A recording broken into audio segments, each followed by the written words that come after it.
যিনি তোমারে আমারে সৃষ্টি করেছেন তার উপরে ঈমান আনো। হযরত খাদিজা এক মুহূর্ত দেরি করেন নাই, সঙ্গে সঙ্গে উচ্চারণ করেছেন লা ইলাহা ইল্লাল্লাহু মুহাম্মাদুর রাসূলুল্লাহ। খাদিজা বলছেন কি জানেন? ইয়া আবাল কাসিম। তিনি নবীজিকে ডাকতেন হে কাসেমের পিতা, ইয়া আবাল কাসিম, 15টি বছর আপনার ঘর করেছি,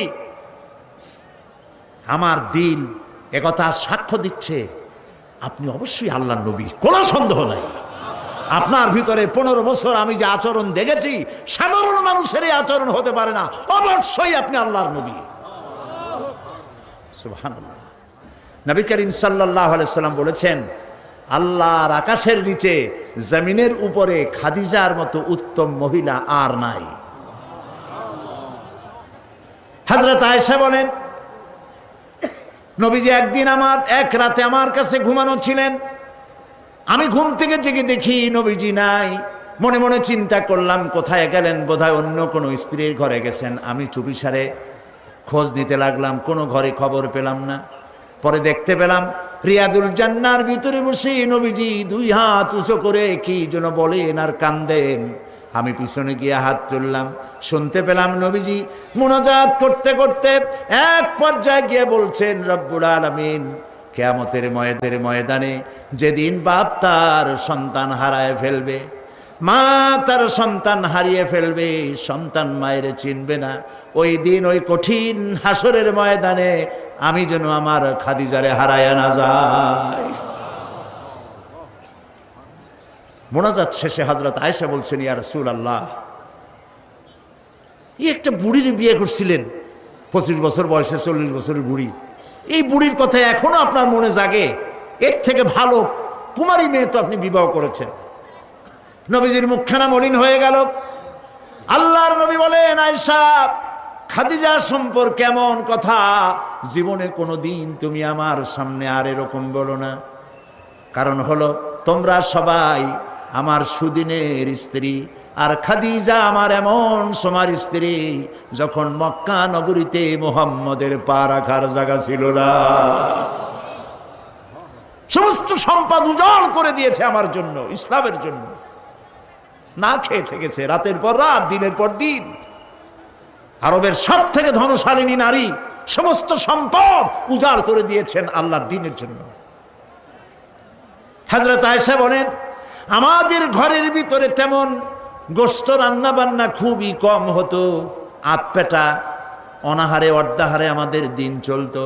যেদিন কোনো ভাগ্যক্রমে কোনো গোশত আসতো অথবা কোনো ছাগল দুম্বা জবাহ হতো, নবীজি গোশতগুলি ভাগ করে স্ত্রীদের ঘরে ঘরে দিয়া নিজে একটা পটলার ভিতরে কয়েক টুকরা গোশত নিয়ে মদিনার রাস্তায় ঘুরে বেড়াতেন। খাদিজার কোনো বান্ধবী পাওয়া যায় নাকি? খাদিজার কোনো আত্মীয়া, কোনো বান্ধবী পাওয়া যায় নাকি? প্রিয় ভাই সাহেব, নবী করিম সাল্লাল্লাহু আলাইহি ওয়াসাল্লাম স্ত্রীদেরকে ভালোবাসতেন। হাদিস থেকে শোনাচ্ছি, হযরত আয়েশা কুমারী মেয়ে, তাকে বিয়ে করেছেন নবী করিম সাল্লাল্লাহু আলাইহি ওয়াসাল্লাম। গভীর রাত, চাঁদনি রাত, আধো আধো জ্যোৎস্না প্লাবিত রাত, নবীজি বলছেন, আয়েশা চলো আমরা একটু পায়চারি করে আসি।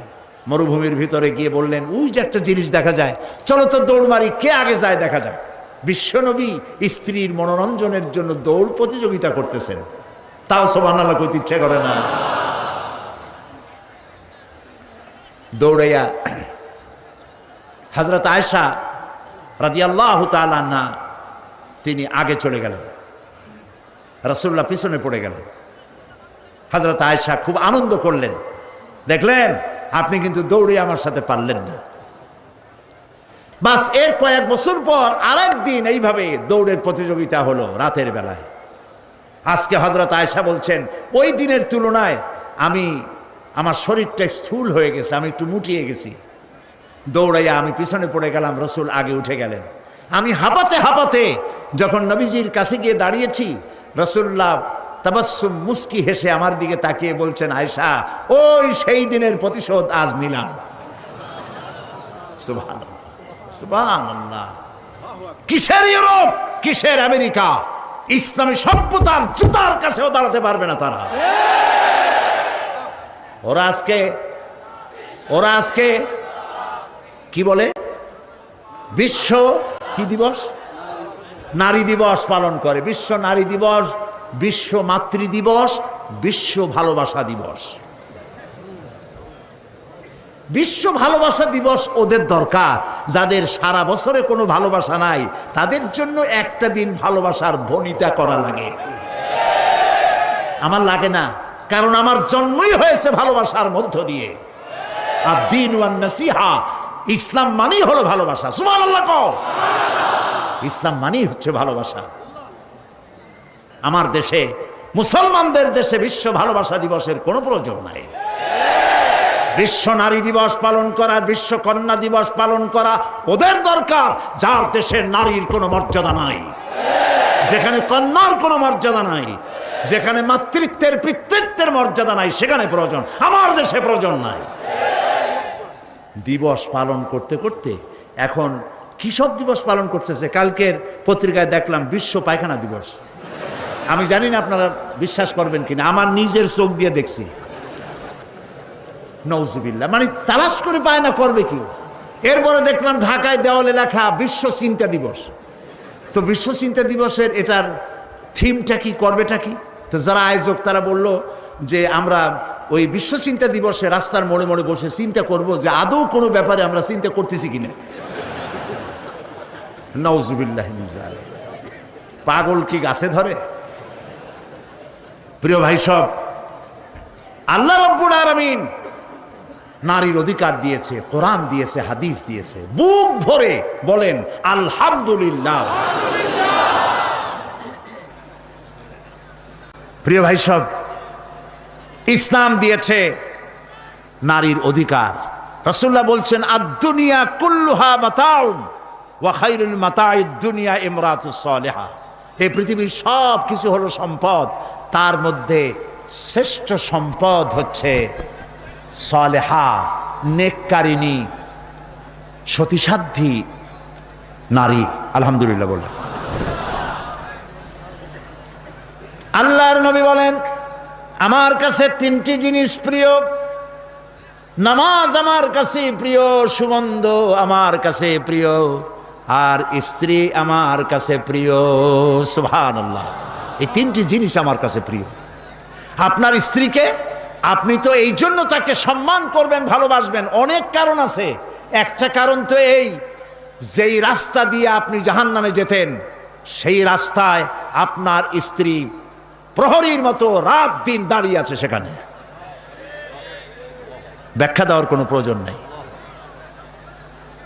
সুতরাং আপনার স্ত্রীকে আপনি ভালোবাসবেন এবং তাকে আপনি সম্মান দিবেন।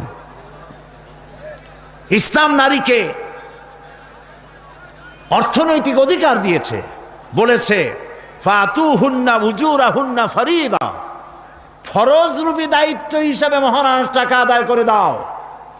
এখন মহারণার টাকা আদায় করা হয় না, এখন বিবাহ মজলিসগুলিতে বলা হয় মহারণা কত? মহারণা হচ্ছে 21,21,101 টাকা, 11,11,101 টাকা। একটা 1 টাকা থাকা লাগবে। কোথায় পাইছেন এটা? একটা 1 টাকা থাকা লাগবে। আর এই যে মহারণা বাঁধা হয়, এই মহারণার টাকা আদায় করা অধিকাংশ ক্ষেত্রে আদায় করা হয় না। কথা ঠিক কিনা? কথা ঠিক কিনা? বরং উল্টা মহারণা আদায় করে নেয়। কারণ বলেন পাত্রপক্ষ। পাত্রপক্ষ মহারণা আদায় করে নেওয়ার সময় আদায় করার জন্য ঘটক, এগুলোরে কি বলে? ঘটক। কোন কোন এলাকায় এদেরকে উচ্চনাক বলা হয়। এদের কাজ হলো পরস্পরের মধ্যে বিবাহ দিতে গিয়ে মিথ্যা কথা বলা, উচ্চনাক। তো এরা বলে যে অমুকের ছেলে অমুকের মেয়ের বিবাহ হবে, ছেলেকে দিতে হবে কি? ছেলেকে দিতে হবে ল্যান্ড ক্রুইজার, ছেলেকে দিতে হবে গুলশানে বাড়ি, 10 লক্ষ টাকা ক্যাশ, মঙ্গল গ্রহে অফিস। বলে ছেলে লেখাপড়া জানে কি? কলেজের বারান্দা দিয়ে কয়েকদিন ঘুরে টুরে আসছে, গলায় সোনার সেন্টেনও আছে, মাথায় ভাল্লুকের মতো চুলও আছে। এরপরে এইভাবে করে এক অপাত্রে মেয়েদেরকে দেওয়ার ব্যবস্থা হয় টাকা পয়সার বিনিময়। মহারানাটা ওরা নিয়ে গেল।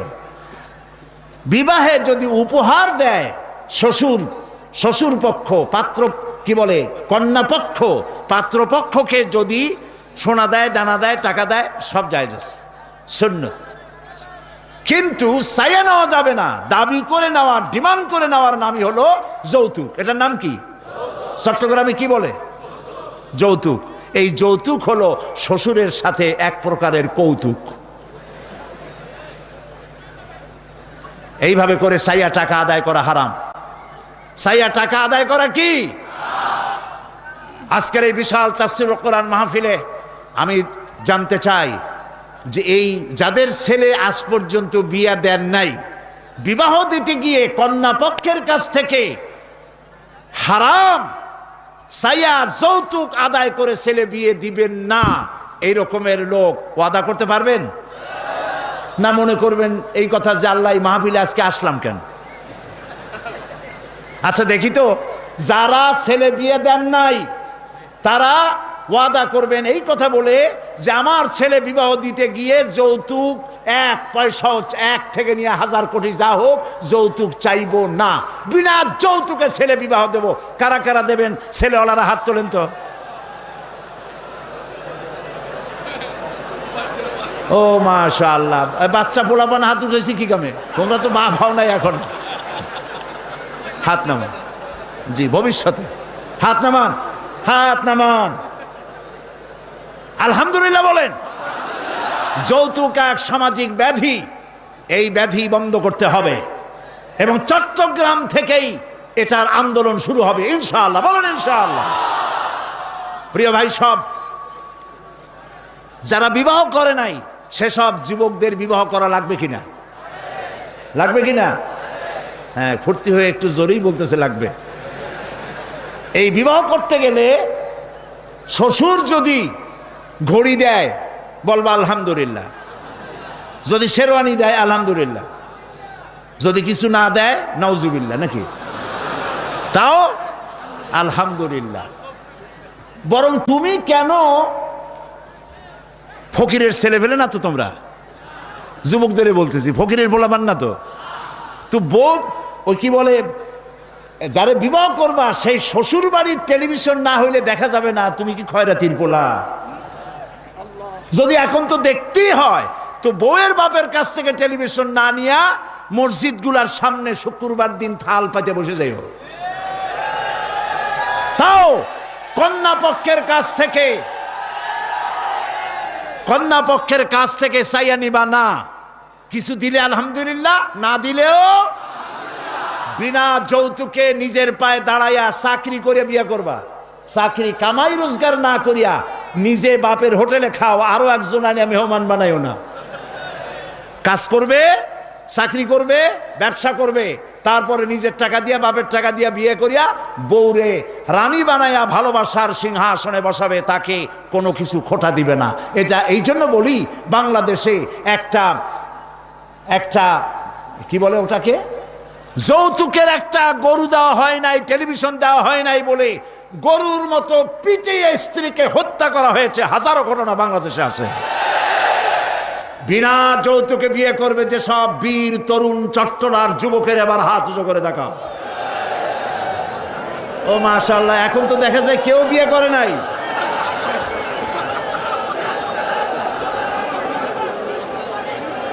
আচ্ছা, হাত নামান, হাত নামান, আলহামদুলিল্লাহ বলেন, হাত নামান। এই যে ভাই, আমি কিন্তু বুঝতে পারি দাঁড়াইছেন কেন, কোমর ব্যথা করতেছে বোধহয়। বসেন, কোমর ব্যথা আল্লাহ ভালো বানাই দেবেন, জোরে কোন আমিন।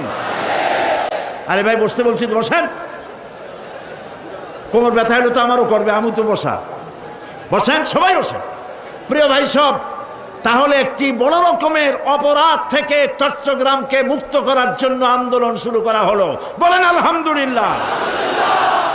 প্রিয় ভাই সব, আল্লাহ তাআলা এই নারী যখন বিবাহ হলো, আল্লাহ তাআলা তাকে অধিকার দিলেন, শিক্ষার অধিকার, লেখাপড়ার অধিকার, পড়ার অধিকার, সব অধিকার দিলেন। এরপরে দিলেন তাকে মা বানায় দিলেন। কদিন পরে কি হয়ে গেল? মা হয়ে গেল। সুবহানাল্লাহ। এখন কিন্তু ইজ্জত আরো বাড়লো। মা হওয়ার পর ইজ্জত কি হইল? আরো বেড়ে গেল। আল্লাহর নবীর কাছে প্রশ্ন করা হয়েছে।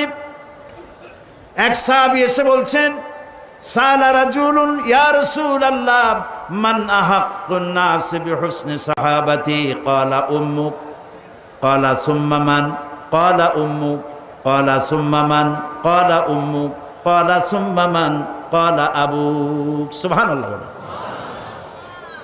একজন এসে নবীজির কাছে প্রশ্ন করলেন, ইয়া রাসূলুল্লাহ, মানুষের ভিতরে আমি কার যত্ন করব, কার খেদমত করব, কার সাথে ভালো ব্যবহার করব, আমার কাছে সব থেকে ভালো ব্যবহার কে পেতে পারে? নবীজি বললেন, তোমার মা। সাহাবী প্রশ্ন করলেন, তারপরে কে? রাসূলুল্লাহ বললেন, তোমার মা। তারপরে কে? তোমার মা। তারপরে কে? তোমার পিতা। পিতার চাইতে মায়ের মর্যাদা আল্লাহ পাক কয় গুণ বাড়ালেন? সবাই বলেন কয় গুণ? 3 গুণ আল্লাহ বাড়ায় দিলেন। আল্লাহ রাব্বুল আলামিন কোরআনে কারীমের ভিতরে বলেছেন, ওয়াকাদা রাব্বুকা আল্লা তা'বুদু ইল্লা ইয়াহু ওয়া বিল ওয়ালিদাইনি ইহসানা। তোমার রবের পক্ষ থেকে চূড়ান্ত ফয়সালা হয়েছে যে আল্লাহর ইবাদত করার পর মা বাপের ইহসান করবে। সুবহানাল্লাহ। আর আমার দেশের লোকেরা কি বলে, কি করে? লক্ষ্য করতেছেন আপনারা? আল্লাহ বলেন কি আর বান্দারা করে কি? আল্লাহ বলছেন মা বাপের খেদমত করো। আমার ইবাদতের পরে আল্লাহর পরেই স্থান কার? চিল্লায় বলেন। আমাদের লোকেরা বোঝে না, না বুঝা চলে যায় ভালো কোনো খাবার, ভালো কোনো ফল কোনো হজরত, কোনো পীর সাহেবের দরবারে নিয়ে হাজির করলে, হ্যাঁ দেন, পীর সাহেবকে হাদিয়া দিবেন, দেন, কিন্তু আগে দিবেন মায়েরে। আপনার কাছে, সন্তানের কাছে সব থেকে বড় পীর হচ্ছে মা। বলেন সব থেকে বড় পীর কে? মা আর বাবা। মা আর এই দুজন হচ্ছে আপনার কাছে সব থেকে বড় পীর। পীর সাহেবের দোয়া কবুল হবে কি হবে না?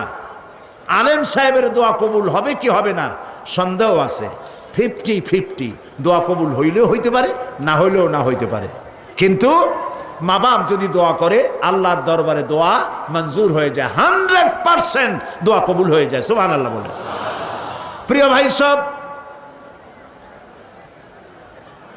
আল্লাহ রাব্বুল আলামিনের নবী বলেন, মা বাবা যখন দোয়া করে সন্তানের জন্যে, যখন দোয়া করে, বন্দুক দিয়া গুলি করলে সেই গুলি তার লক্ষ্য বস্তুর কাছে যেতে যত না দেরি হয়, মা বাপের দোয়া বা বদদোয়া আল্লাহর দরবারের থেকে দ্রুত গতিতে চলে যায়। মাকে খাওয়াও। বুড়া মা আছে না? বলেন আছে না? মা যখন বুড়া হয়ে যায়, বউয়ের কথা মতো সন্তান মায়ের সাথে খারাপ ব্যবহার করে, মুখ মলিন করে থাকে, কথা বলে না, আর মনে মনে বলে, প্রকাশ্য বলে, অনেকের সামনে বলে, বুড়ি মরে না কেন? নাউজুবিল্লাহ। বলেন নাউজুবিল্লাহ। তুমি কারে মরতে বলো? কারে মরতে বলো? তোমার মা, তোমার যখন অসুখ হয়েছে, যত্ন করেছি, বুকের সাথে আগলায় ধরেছে, সারা রাত শিয়রে বসে বসে, বিদ্যুৎ ছিল না ঘরে, কেরোসিনের ল্যাম্প জ্বালায়া, চেরাগ জ্বালায়া কোরআন শরীফ তেলাওয়াত করেছে। আর শেষ রাতি 2খানা হাত রব্বুল আলামিনের দরবারে তুলে দিয়ে কেঁদেছে, রব্বুল আলামিন, আমার বাঁচাধনকে আমার জীবনের বিনিময় আল্লাহ তুমি বাঁচাইয়া দাও। যে মা বললেন, আমার জীবনের বিনিময় আমার ছেলে তুমি বাঁচাও, মেয়েরে বাঁচাও, সেই ছেলে বড় হইয়া বউয়ের পাগল হইয়া বলে, বুড়ি মরে না কেন? নাউজুবিল্লাহ, নাউজুবিল্লাহ। মাকে সম্মান করুন, মাকে ভালোবাসুন। আল্লাহ রাব্বুল আলামিন বলেন, ওয়াওয়াসাইনাল ইনসানা বিওয়ালিদাইহি ইহসানা হামালাতুহু উম্মুহু কুরহা ওয়া ওয়াদাআতুহু কুরহা ওয়া হামলুহু ওয়া ফিসালুহু সালাসুনা শাহরা। আমি সমগ্র মানব গোষ্ঠীকে উপদেশ দিচ্ছি, তোমরা তোমাদের ওসিয়ত করছি, তোমরা তোমাদের মা বাপকে সম্মান করো। তোমার মা তোমাকে গর্ভধারণ করেছে অত্যন্ত কষ্টের সাথে, ডেলিভারি করেছে অত্যন্ত কষ্টের সাথে, আর 30টা মাস বুকের দুধ দিয়ে তোমারে মানুষ করছে। সুবহানাল্লাহ, সুবহানাল্লাহ। প্রিয় ভাই সব, মা বাপ যদি হাত তোলে, চোখ দিয়া পানি পড়ে, দোয়া কবুল হয়ে যাবে। সুবহানাল্লাহ। এই যে হযরত বাইজিদ বুস্তামি রহমতুল্লাহ আলাইহের এই দরগায় আপনারা যান, হযরত বাইজিদ বুস্তামি যখন ছোট্ট ছিলেন, তার মা অসুস্থ, গভীর রাত্রে মা জেগে বলছে, বাবা আমি তো পানির পিপাসায় শেষ হয়ে যাচ্ছি, একটু পানি পান করাও।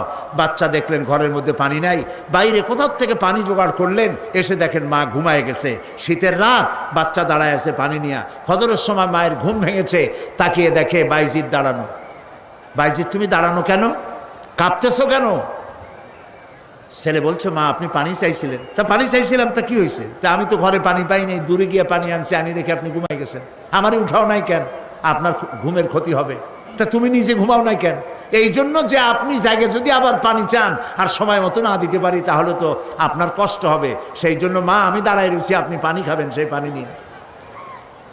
বাইজিদের মা হযরত বাইজিদকে বিছানার উপরে আরাম করে শোয়াই দিয়া উজু করে নিজে নামাজ পড়লেন।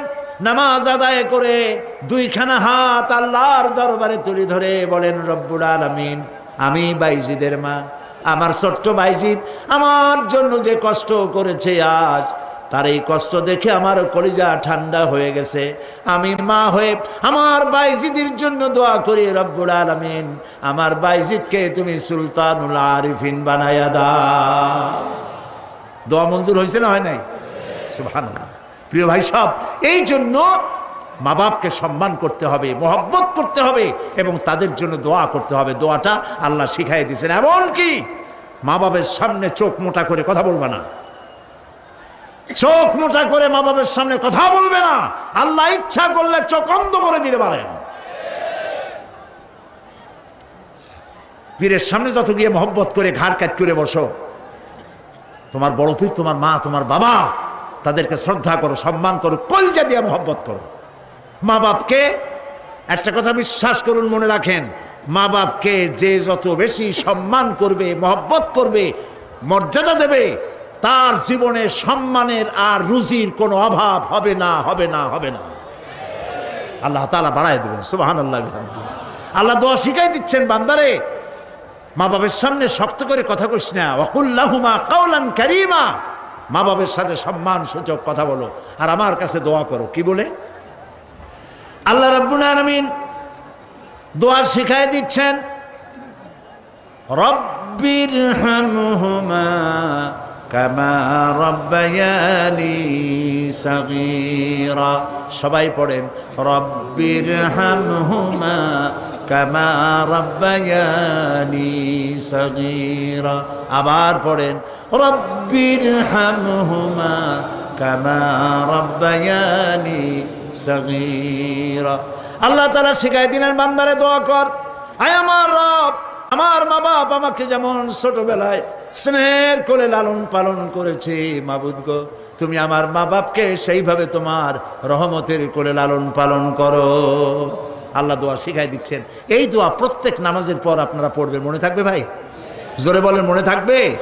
আল্লাহ যেন আমাদেরকে মনে রাখান, আমরা বলি আমিন। প্রিয় ভাই সব, মা হিসাবে আল্লাহ তাআলা এই মর্যাদা বৃদ্ধি করে দিলেন। নারীর 3টা স্তর বললাম, কন্যা, বধূ, মাতা। 3 স্তরে ইসলাম যে মর্যাদা দিয়েছে, এর থেকে বেশি মর্যাদা পৃথিবীতে কেউ দিতে পারে নাই। এখন এই নারীদেরকে যাদের এত মর্যাদা আল্লাহ দিলেন, মর্যাদা তো এত বাড়াই দিলেন, সন্তানের জান্নাত মায়ের পায়ের তলে ঢুকাই দিলেন। সুবহানাল্লাহ বলেন, সুবহানাল্লাহ বলবেন না? মেয়ে লোকের মায়ের পায়ের তলে তার সন্তানের বেহেশত আল্লাহ ঢুকাই দিলেন। সম্মান করো, মর্যাদা করো। যারা মা বাবার সাথে বেয়াদবি করছো, আজকের রাতে মায়ের কাছে গিয়ে, বাপের কাছে গিয়ে পাও দুটো জড়ায় ধরো আর বলো, আব্বা আম্মা আমি তো ভুল করছি, বেয়াদবি করছি, বুঝি নাই, আল্লাহর রাস্তায় আমারে মাফ করে দেন। মাফ করে দেবে না? দিবে। মা বাবার চাইতে সন্তানের জন্য কল্যাণকামী কে আছে? বউর কথা মতো খবরদার কখনো মা বাবার সাথে নাফরমানি করবেন না। মনে থাকবে? মনে থাকবে? আল্লাহ তাআলা মনে রাখার তৌফিক দিক, আমরা বলি আমিন। প্রিয় ভাই সব, এই নারীকে সম্মান দিয়ে আল্লাহ তাআলা বলেছেন নারীরা যেন পর্দায় থাকে। কুল লিল মুমিনাতি ইয়াগদুদনা মিন আবসারিহিন, মেয়ে লোকদেরকে বলা হয়েছে মুমিনা নারী তোমরা তোমাদের চক্ষুকে পর পুরুষ থেকে নিম্নগামী করে রাখো।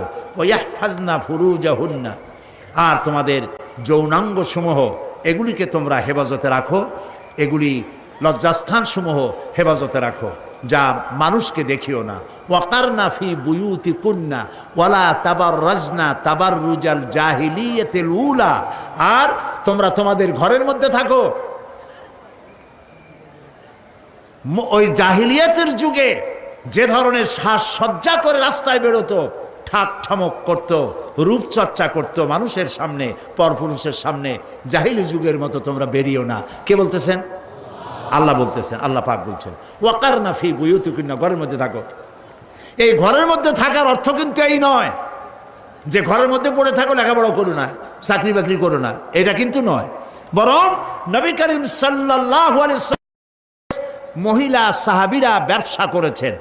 কেউ আতরের ব্যবসা করেছেন, কেউ ফলের ব্যবসা করেছেন, কেউ খেজুরের ব্যবসা করেছেন, এবং এই মহিলারা নার্সের দায়িত্ব পালন করেছেন। যুদ্ধাহত সৈন্যদেরকে নার্সিং করেছেন, যুদ্ধের ময়দানেও তারা কাজ করেছেন।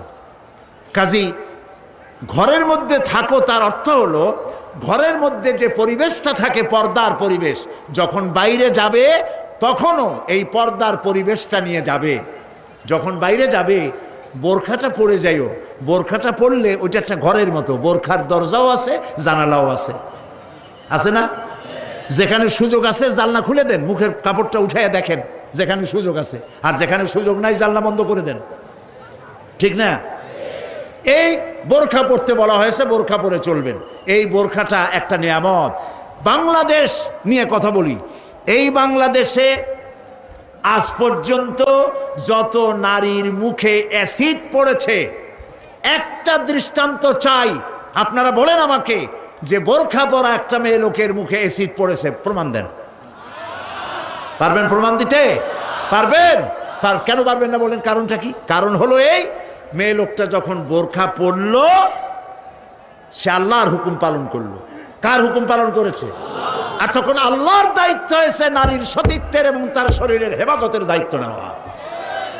এই জন্য বোরখা পরা নারীর মুখে অ্যাসিড পড়ে না। মা বোনেরা যারা আজকে রাস্তায় বসে, প্যান্ডেলে বসে, বিভিন্ন জায়গায় বসে, বাড়িতে বসে আমার কথা শুনছেন, আমি মা বোনদেরকে বিনীতভাবে আরজ করি, যখন আপনি বোরখা ছেড়ে, যে সব মেয়েরা রূপচর্চা করে চুল পিছনে ছেড়ে দিয়ে লিপস্টিক লাগায়া রূপচর্চা করে যখন কোনো দোকানে যায়, তখন দোকানের সেলসম্যান বলে, ভাবি আসেন আসেন, এই শাড়িটা পরলে আপনার দারুণ মানাবে। আরে শয়তান, শাড়ি মরলে মানাবে কিনা তার স্বামী বলবে তুই কেনা। এখন দোকানদার যদি ভাবি বলে তাতে কি মর্যাদা বাড়ে? বাড়ে না।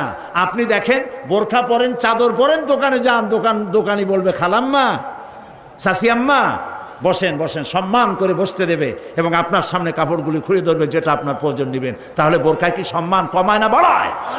কমায় না বাড়ায়? মা বোনেরা বোরখা পরুন, চাদর পরুন। আপনার মেয়ে কলেজ গোয়িং, ইউনিভার্সিটি গোয়িং যেসব বয়সপ্রাপ্ত মেয়ে আছে, আল্লাহ কোরআনে বলেছেন এমন একটা চাদর পরো, যেই চাদরটা পরলে পরে মাথাটা, বুকটা, গলাটা ঢাকা হয়ে যায়, এমন একটা চাদর পরো। এই চাদর পরা মুসলমানদের জন্য ফরজ। মুসলমানদের জন্য কি? প্রিয় ভাই সব, নারীর জন্য আল্লাহ পর্দা করেছেন, আর এই পর্দা হলো তাদের জন্য নিয়ামত। সেই নিয়ামত তারা ধারণ করবেন, আল্লাহ তাআলা তাহলে সন্তানগুলো ভালো বানাই দিবেন। কোন আলহামদুলিল্লাহ? বলেন আলহামদুলিল্লাহ। আচ্ছা বলেন, মৃগনাভি কস্তুরী ছাগলের পেটে হয় না হরিণের পেটে হয়? হরিণের পেটে হয়। হরিণ থাকে কোথায়? গাছের মধ্যে, পর্দার আড়ালে। ছাগল থাকে কোথায়? মাঠে ঘাটে, পথে ঘাটে, যেখানে সেখানে।